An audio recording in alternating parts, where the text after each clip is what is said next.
السلام عليكم ورحمة الله وبركاته، يا رب تكونوا بخير. يلا بينا نعمل سندوتشات كفتة وكبدة وسجق مدخن بطريقة محلات باب الشعرية طبعا.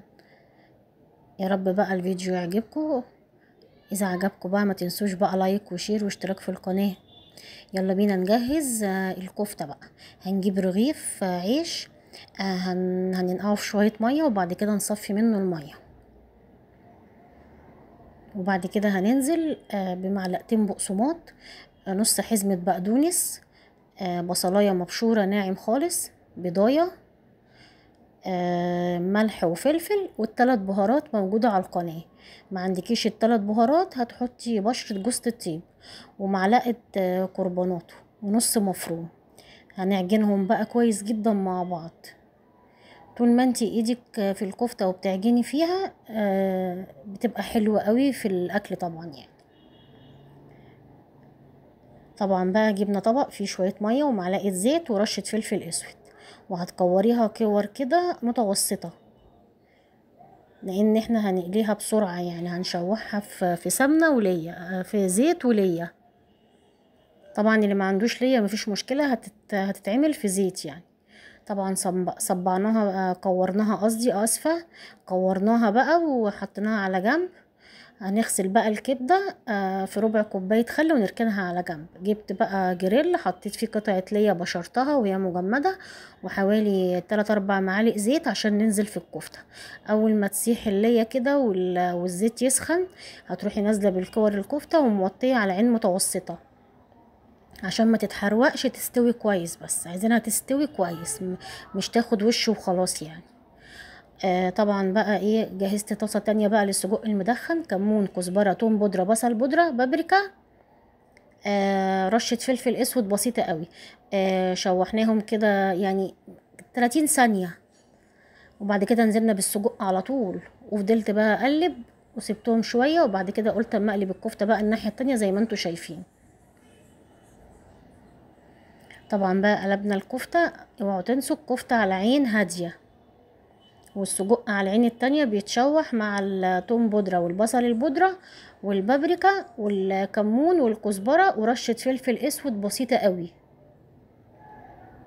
طبعا بقى خلاص كده بقى قلبنا الكفتة وموطين عليها عشان تستوي كويس. بعد كده نزلنا ببصلاية مفرومة.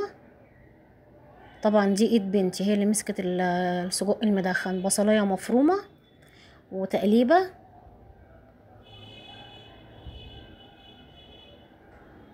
طبعا السجق بنعمل على عين برضو متوسطة. حوالي اي عصير طماطم عندك حوالي نص كوبايه، ومعلقه معجون طماطم اللي هي البرطمانات اللي احنا عارفينها، بس يا ريت الطماطم تكون متسبكه. ودي معلقه فلفل مفروم احمر اللي هي الهريسه اللي احنا عاملينها على القناه. ودول حوالي 3 فصوص توم مفرومين ورا بعضه كده على طول يعني، ما فيش، كل ما تحطي حاجه قلبيها وانزلي باللي بعده على طول. طبعا رشه ملح، وطبعا على عين متوسطه. حوالي 1 فلفل حامي متقطع شرايح، او 2 فلفل رومي متقطع برضو شرايح زي ما تحبي. طبعا الكفتة كانت استوت والكبدة كانت اتصفت كويس. هنزل بالكبدة مكان الجريل مكان الكفتة. نزلت بالكبدة طبعا بقى هنديها صدمة حلوة، وبعد كده هنرش عليها بقى ايه، كمون وكزبرة.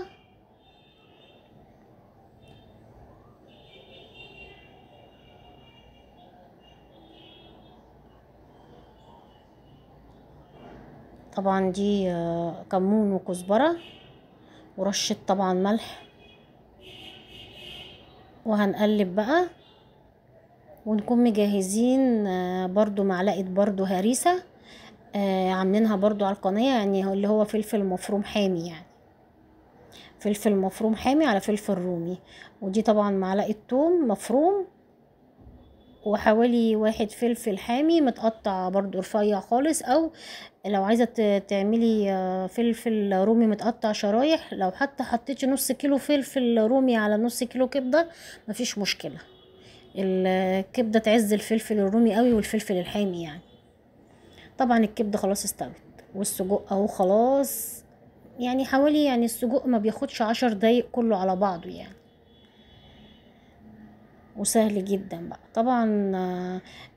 طبعا انت عايزه تحشيه في فينو، في بلدي براحتك زي ما تحبي طبعا يعني.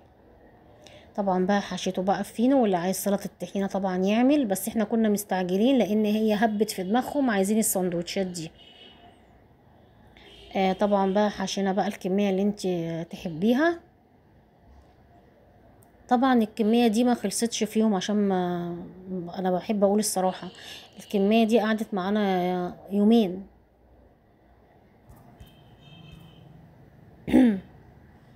عفوا.